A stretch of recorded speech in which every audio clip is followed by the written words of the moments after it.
be clean. It's very important to be clean. Lalo tayo mga Pilipino, mahilig talaga tayo sa hygienic practices. Kahit ano pa ang kalagayan mo, pag hindi ka nagsipilyo, parang you don't feel happy. So, ang mga empleyado, makikita mo after lunch break, kanya-kanyang sipilyohan sa mga lababo, sa mga banyo, kung saan-saan. Kahit konti na lang ng tubig, ipampapaligo yan. Ano? Kaya, mahalaga clean. But that's physical cleanliness. What more, yung spiritual cleanliness. So, be righteous if you want to feel good inside. Listen to your conscience. Listen to the inner voice. Sabi sa 1 Timothy 1:19, some have rejected good conscience and so have shipwrecked their faith. Pagka hindi tayo nakikinig sa konsyensya at dahil may espiritu na nasa kalooban natin na nauuhaw, nadidiliman, nasisikipan, nahihirapan, nawawala yung ating saya, yung ating ginhawa ng kalooban, we don't feel good inside. A bad conscience makes you feel miserable.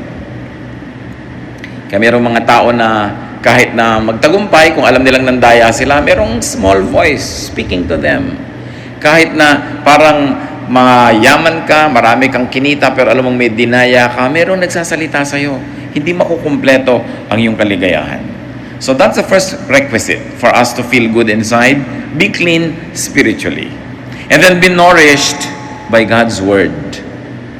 Yung po mga bagong-bago sa Panginoon, bagong Kristiyano, bagong nagsimula na mag-aral ng Biblia, ito ang pinagkaiba nila doon sa mga dati na.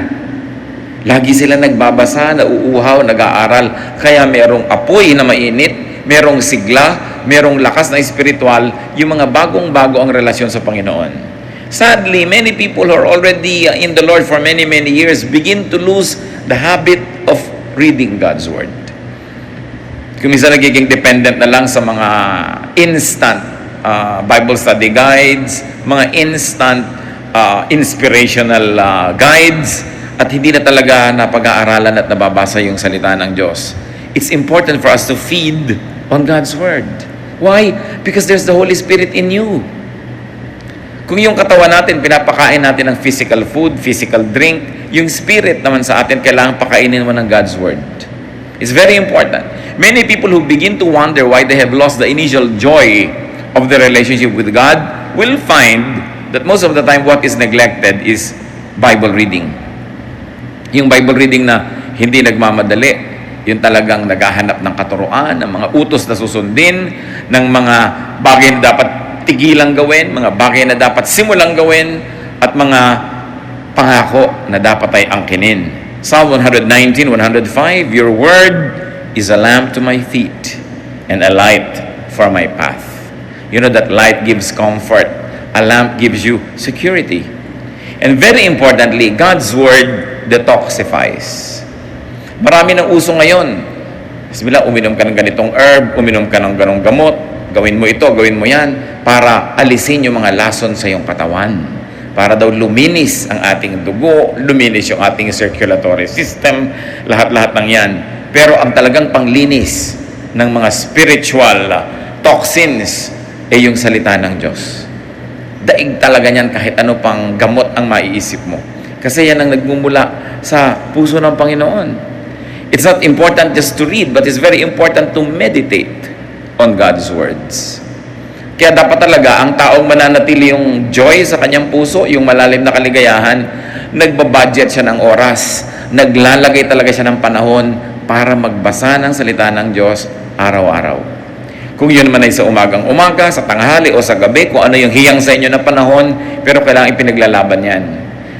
Ang mga taong tinatawag na nagbabackslide, ang kauna-unahan nilang makikita mong gawain sa pagbabackslide, yung hindi pagbabasa ng Biblia in a regular basis. Wala kang makikita na sasabihin mo, itong taong to, backslider or in a backslidden state, o nalayo sa Panginoon na patuloy na nagbabasa araw-araw. Parang hindi pa ako nakakita ng ganon. In fact, stopping reading God's Word and meditating on it every day is the beginning of backsliding. Paano po i-describe ang blessed man sa Psalm chapter 1, verse 2? His delight is in the law of the Lord, and on His law He meditates day and night. Siyempre, yung ating mga Bible study leaders, mga preachers, may mga meditation yan later on for the consumption of everybody. Pero dapat meron kang personal meditation. Hindi mo lang iaasa sa teacher, sa preacher, yung pagkain, paglulunok, pag-digest ng salita ng Diyos. Kailangan may kanya tayong ginagawang ganyan. Colossians 3:16, let the word of Christ dwell in you richly. Kasi sinasabi ng iba, kaya ka nagkaka-swine flu, kaya nagkakaroon ng iba't ibang flu, bumababa daw yung resistensya, bumababa yung immunity level mo. So, yung dati, dinadapuan ka ng sakit, umubo yung katabi mo, may dalang sakit, pero kung malakas ang katawan mo, hindi mo tatanggapin yung sakit na yun kasi nilalabanan ng katawan mo.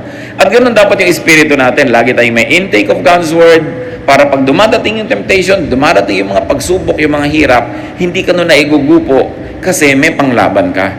It's very important na pinakikipaglaban po yung reading and being nourished by God's Word.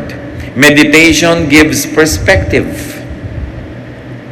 Lumilinaw yung maliit na problema, mukhang malaki yan pagka hindi mo yan tiningnan sa salita ng Diyos. Pero pagka naging malinaw sa yung salita ng Diyos, yung mukhang malaking problema, lumiliit. Meditation gives balance. Meditation gives a sense of well-being. Kaya kahit ngayon sa mga spa, sa mga health club, yung binibigyan nila ng may meditation room pa, mayroong mga time for kung ano-anong relaxation and meditation because they have realized the therapeutic value of meditation. Ngayon, kung ginagamit mo yung Word of God, not just as therapy, kundi talagang cure, food, medicine, lalong-lalo na. Another way, of course, to feel good inside, at ito naman, alam nating lahat, pero dapat na-review kasi madalas na-neglect. Pray. Be prayerful. Ephesians 6:18, pray in the Spirit on all occasions with all kinds of prayers and requests. At sabi sa 1 Thessalonians 5:17, pray continually. Kailangan tuloy-tuloy ang prayer. Why prayer soothes? Nakakapagpaluwag ng dibdib. Prayer empowers. Yung bago ka nagpe-pray, parang feeling mo, talunan ka na ng mundo, wala ka ng ilaban sa mga hirap, wala ka ng kapangyarihan, pero matapos mong mag-pray, when you say amen, you will feel the resurgence of power and energy because prayer plugs you into God. Kung yung ating mga instrumento, mga gamit na di kuryente, pag isinaksak mo sa plug, pumapasok yung kuryente, umaandar yung electric fan, umiinit yung plancha, tayo sa prayer, doon tayo napaplug in sa power ng Diyos. At yung kanyang kapangyarihan mula sa langit, pumapasok sa ating espiritu, nakikiisa sa atin. Prayer transports. Kahit ikaw ay nasa isang place of misery, when you close your eyes and pray, and your spirit is with God, you suddenly find yourself to be in a garden that's quiet, or by a poolside, or in a refreshing greenery, because prayer transports. Prayer allows us to transcend physical limitations. Prayer, naturally, of course, transforms. Dapat ang tao, pag ganito yung kalagayan niya, tapos nag-pray siya, pag dilat ng mata niya, pag sabi niya ng amen, hindi na ganun yung kalagayan niya, naiba na siya. Yun ang powerful prayer. Galit na galit ka kanina, nag-pray ka, kahit sandali, pinag-pray mo na alisin ng Diyos ang iyong galit, matuto kang magpatawad, matuto kang magtiis. Pag dilat ng mata mo, dapat hindi ka na kasing ganun kagalit. Kasi talagang ang tunay na panalangin, nagpapabago. Talagang maiiba yung pati physical makeup mo. According to researches, yung mga matataas ang presyon, magpe-pray sila, magme-meditate. Pagkatapos ng ilang minuto, kukuhanan uli ng blood pressure, bumababa, nare-relax. Makapangyarihan ng panalangin. Hindi natin kayang maunawaan, so magdasal na lang tayo. Hindi na aarok ng siyensya hanggang ngayon yung hiwaga ng panalangin. Pero ang nananalangin mismo ang nakakaalam nun.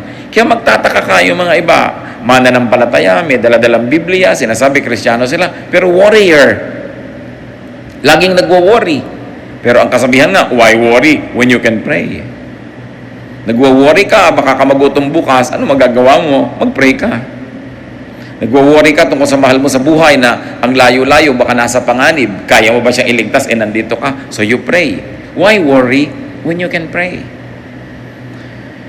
Why continue feeling negative when you can come to God in prayer and ask that God soothes you, comforts you, and that God changes your disposition. Prayer makes you feel good inside.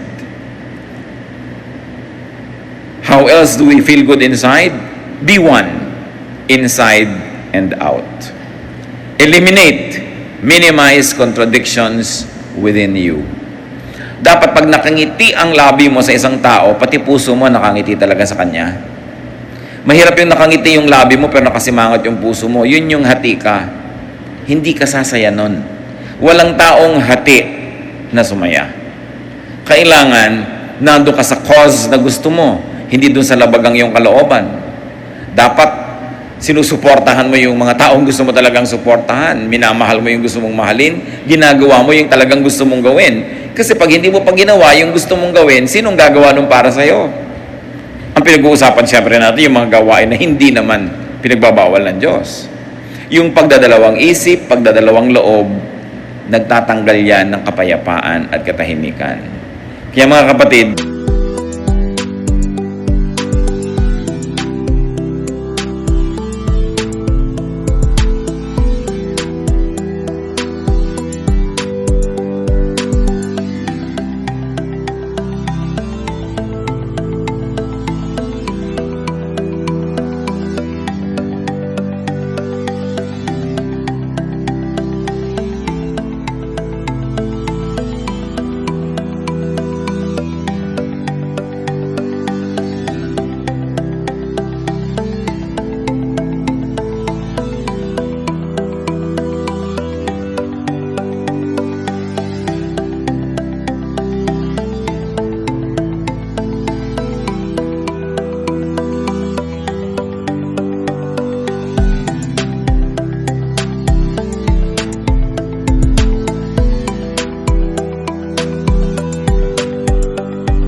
kung ano man ang pinagdadalawang loob nyo, pag-isipan nyo na get good advice, manalangin kayo at magpasya na kayo sa isa. Mahirap yung dalawa-dalawa, tatlo-tatlo ang hinahabol natin sa buhay. Kailangan magpasya kang maging buo. Ang pagiging espiritual, ang pagiging makadiyos, ang isang kahulugan niyan, ikaw ay buo. Hindi ka hati. Ayaw na ayaw sa Bible ng hati. Kaya sinasabi, a man of a double mind will never expect to receive anything from God. Sabi, if you would like something, believe without doubting and you will get it. Because if you doubt, you are like, any leaf or anything that is being tossed about by the waves. You are like a wave being tossed by the winds. Wala kang direksyon. Kaya kailangan ng tao buo. Hindi hinahati ang puso. Halimbawa, nag-asawa ka na, buuin mo ng loob mo na yun na yung mamahalin mo, hindi yung may dumadaan, iniisip mo, mamahalin ko kaya itong dumadaan. Nahahati ang loob mo. At pag nahati ang loob mo, it will show in your life. It will show in everything you do. Malilito ka ngayon. Minsan may kumakausap sa'yo, nawawala ka sa sarili. Ha? Bakit? Kasi hati yung loob mo eh. Dapat buo. What you think and say, what you say and do, must be one. So, do the good that you think. Meron kayong gustong gawin, gawin nyo. Lalo't mabuti yon. Kasi pag hindi nyo ginagawa, nahahati kayo. Do not frustrate your good side. Halimbawa, may nakaaway kayo. Gusto nyo na mag-sorry. Mabuting mag-sorry, magkasundo kayo. Gawin nyo. Hindi yung pinipigil kayo ng pride. Nahahati kayo. There's a part of you na gusto nyo gawin yung tama. Merong humihila sa inyo na wag mo gawin yung tama kasi yung pride mo, paano naman, wag mo mukha kakawawa, etc. etc. Hati. Hindi sasaya ang isang taong hati. Ikaw man at biyanan, may manugang ka, tanggapin mo na naging anak mo na rin yan kasi kung dalawang loob ka, tatanggapin ko ba o hindi? So may mga araw na natutuwa ka sa kanya, may araw na hindi, may araw na ang sungit-sungit mo, may araw na sweet ka naman kasi hati. You've got to decide. And there are things we don't even have to decide about. We just have to accept them.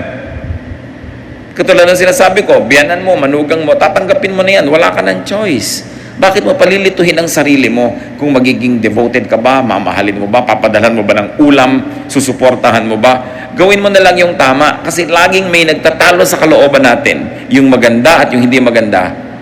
Kailangan pa ba naman nating ipaliwanag na yung maganda ang siya nating gawin?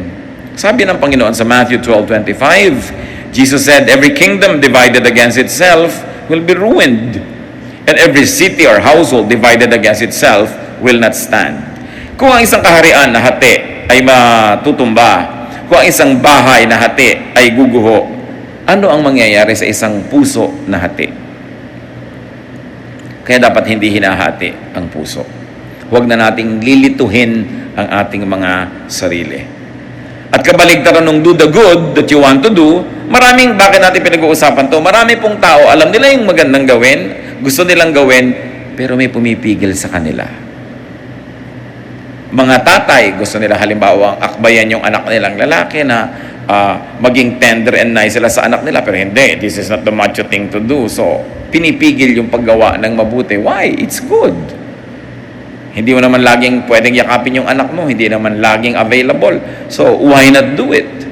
Marami din mga anak gusto mag-express ng pagmamahal nila sa parents nila, hindi ma-express. Pero sa kaibigan, ang dali-dali mag-express. Pero yun lamang, yayakap ka sa magulang mo, magkikis ka, hirap na hirap ka rin. Bakit? Maganda naman yun. Huwag hatiin. And do not do the bad that you do not want to do.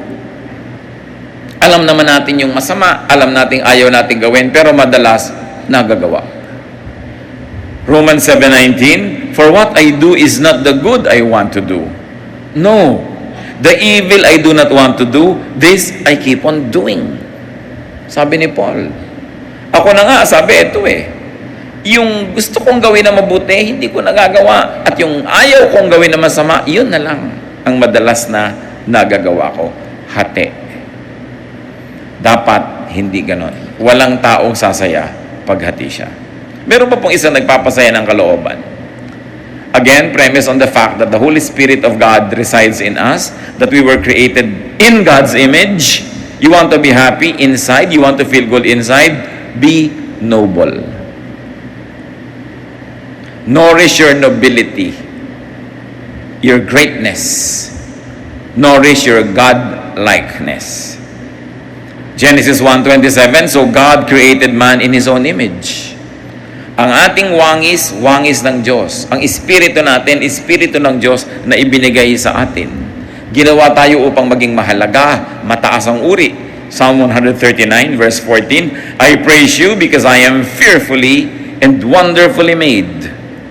Romans 8:29, for those God foreknew, He also predestined to be conformed to the likeness of His Son.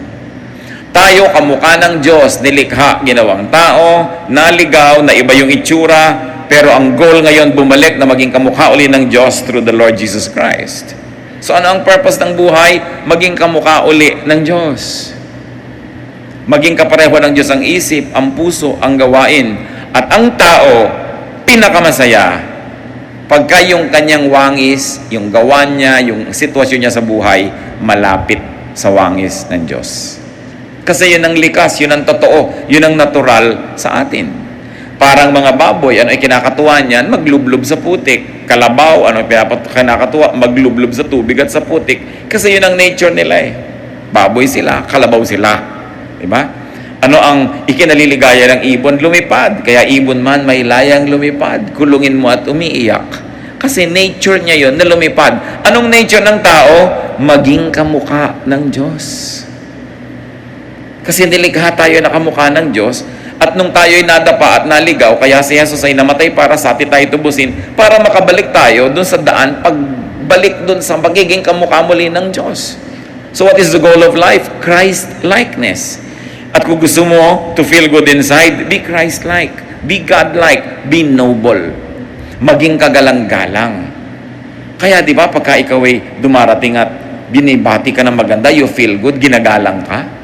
Pero pag binabastos ka, you feel bad. Why? Kasi hindi natin nature na bastusin. We were created in God's image. Kaya pag binibigyan ka ng halaga, inaalok, binabati ng good morning, birthday mo, naalala, lalo't may regalo, tuwang-tuwa ka. You know why? Because pinapahalagahan ka. Kasi tayo ay mahalaga. Sino ngayon ang taong lulungkot? Yung hindi niya pinahahalagahan ng sarili. Yung pinapayagan niya na maging siya ay basahan dyan, binabastos-bastos, binabaliwala. Walang taong sumasaya na ganun kasi hindi na ating likas. What then should we do? No? How do we become noble and nobler and nobler? by making the right choices. May mga gusto tayong gawin na mataas, maganda, gawin natin. Meron tayong gustong sabihin na noble, gusto mong pumuri sa tao, gawin mo. Because it's the noble thing to do. Luke 12:12, the Holy Spirit will teach you what you should say. Ganon nakatanim sa ating yung Espiritu na pati sasabihin mo pa nga, maituturo ng Espiritu, yung gagawin mo, yung desisyon mo, kung maganda ang relasyon mo sa Diyos. So, how do we become noble? Do good.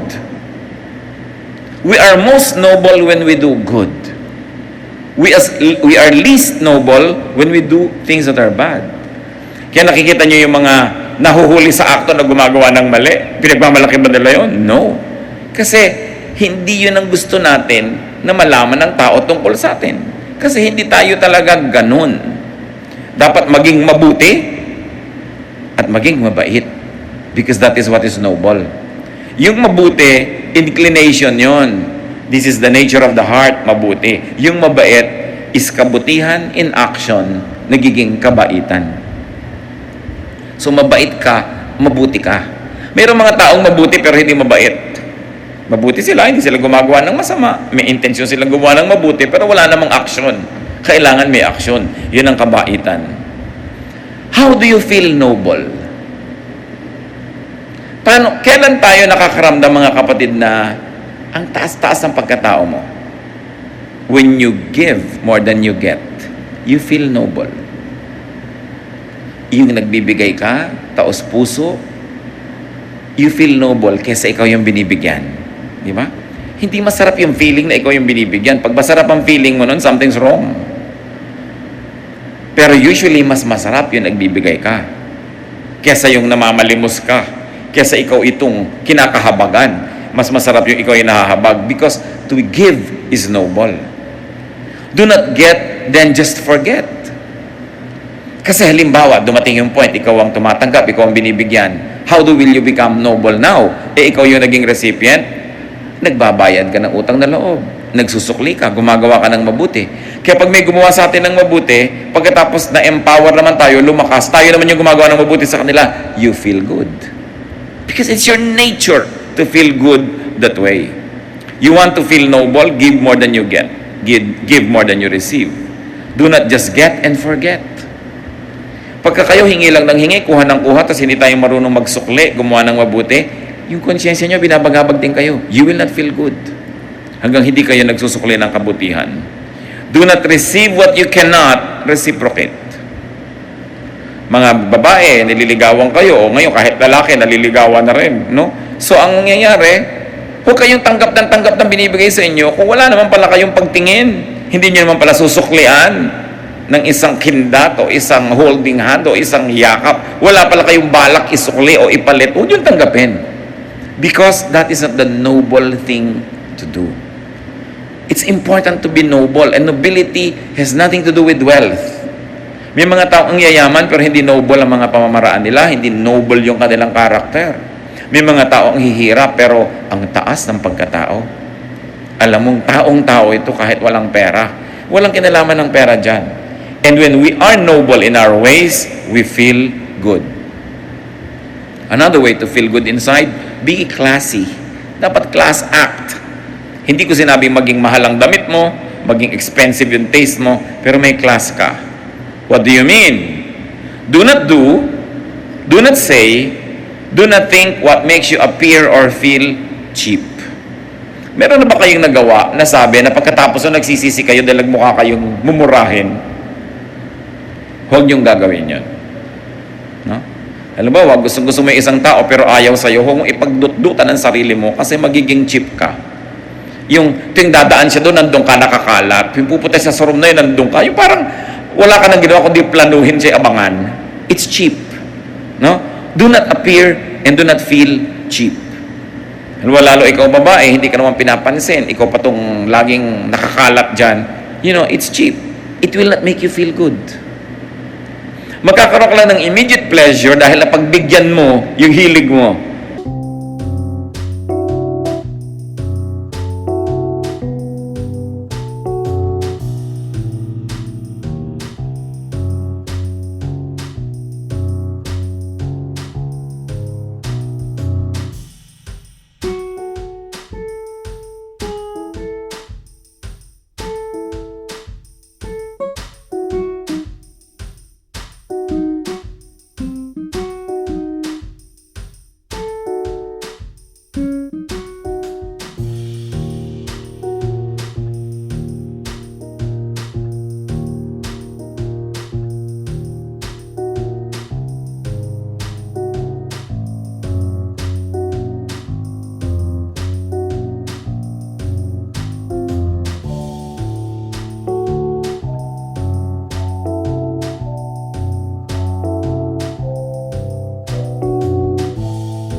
Pero pag nananahimik ka na at nag-iisa, ang feeling mo, bumaba ang pagkatao mo.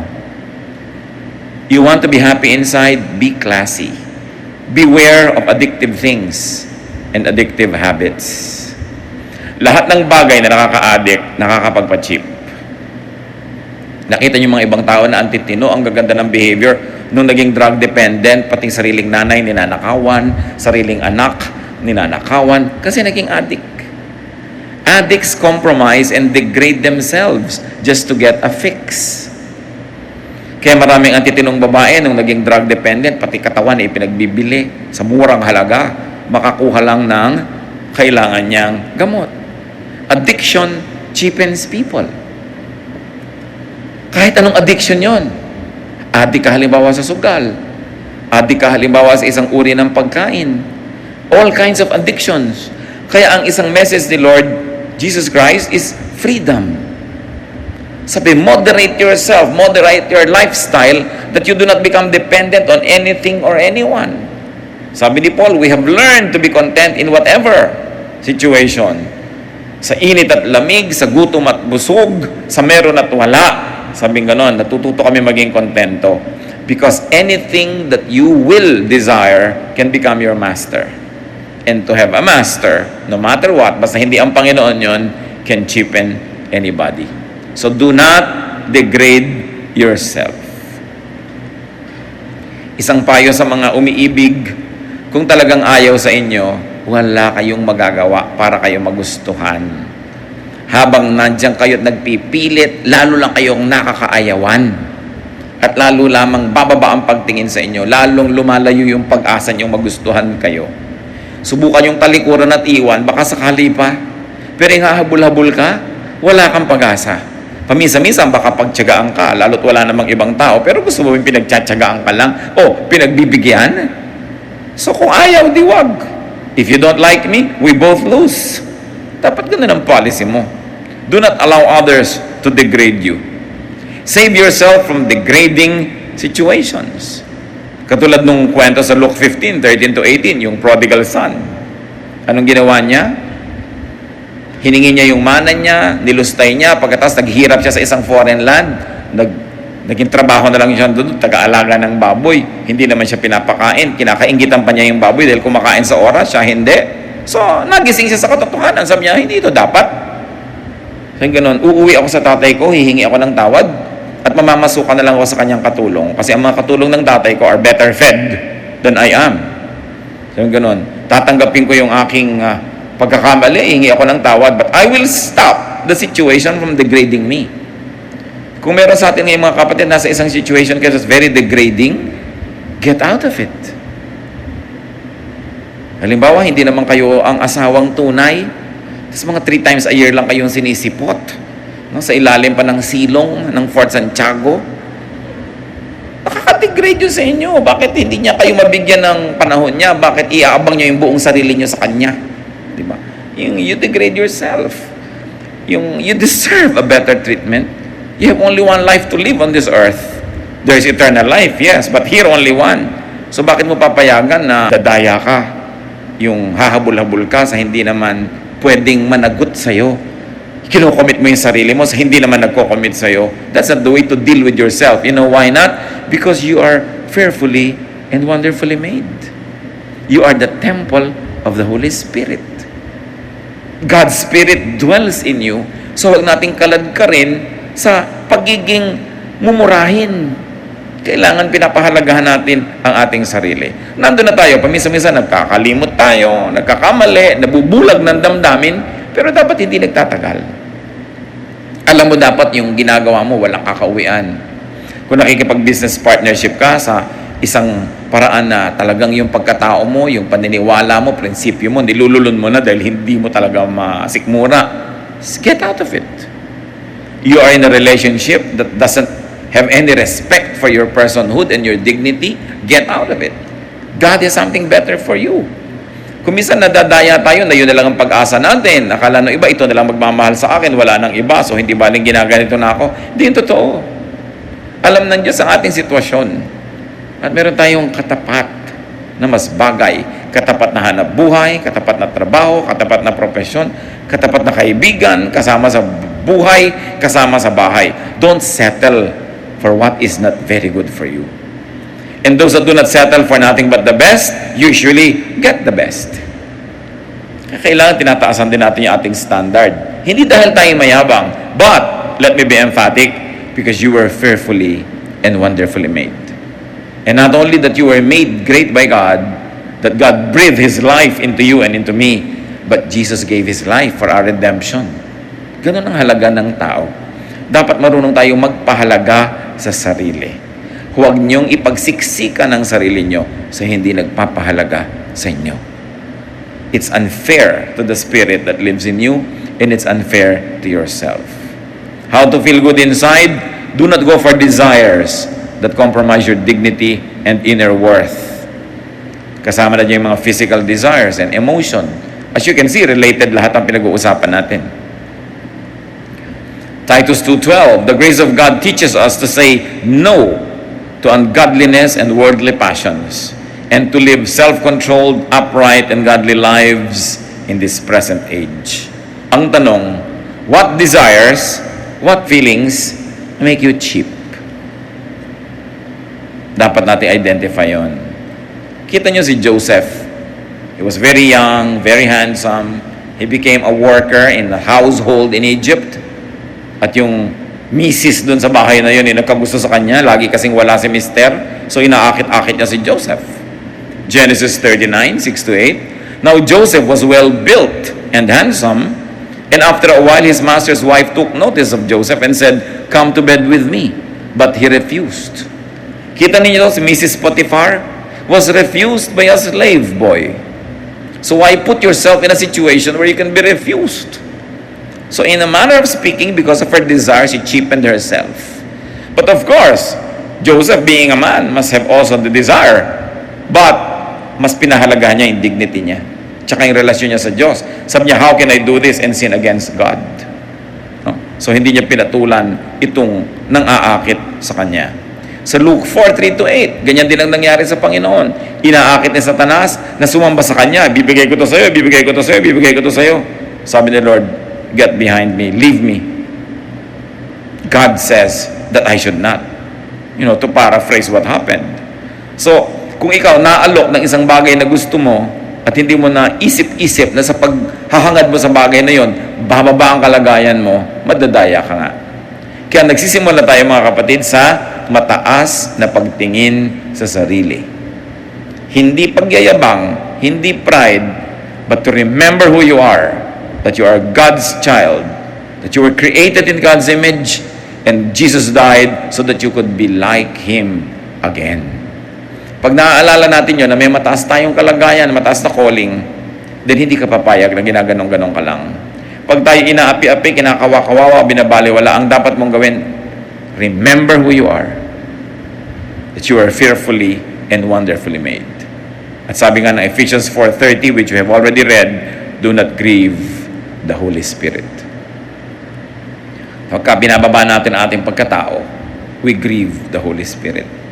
When we desire things to the point na susunod-sunod tayo, aabang-abang, we grieve the Holy Spirit. So feel good inside, and one of that is by changing the outside world. When you feel bad, baka naman may dahilan at pwede mong palitan in your outside world so that you will feel good. Maybe you should clean your environment, go out and take a walk, change the situation, and it might make you feel good inside. But yung permanente, hindi dependent sa mga bagay na nasa labas, feel good inside by being good inside. When you are good, you will feel good. Kahit hindi ka ma-appreciate, hindi ka mabayaran, hindi ka mapuri, pero mabuti ang iyong puso, gusto mong bigyan ng kaluguran ng Diyos, no matter what happens, you will feel good. Feel good inside by doing good. Napakalaki ng ligayang binibigay sa tao ng paggawa ng mabuti. Himalayan, hindi maipaliwanag, pero may nagawa kang mabuti, you will feel good. Feel good inside by nourishing your good side, not your bad side. Meron tayong good side, may bad side. But if you notice the good side, you will feel good. If you notice the bad side, you will feel bad. Kahit pa nga naging matagumpay yung bad side mo, but there's still this voice that will continue to make us feel bad. Mag-isip-isip tayo. Ama naming Diyos, nais naming ilapit sa inyo ang aming mga puso. Nagpapasalamat po kami sa bawat isa rito who feels good, who generally feels good. Pero inaalala rin namin, Lord, yung bawat isa na maaaring hindi ganun ang kalagayan, mas madalas malungkot, mas madalas matamlay, mas madalas merong nararamdamang hindi masarap, hindi maganda, na hindi maipaliwanag. Sa sandaling ito, Panginoon, sa mga pinag-usapan namin, ipakita mo doon sa mga generally not feeling good inside kung ano ang posibleng dahilan. Ipakita mo sa amin kung ano ang mga ginagawa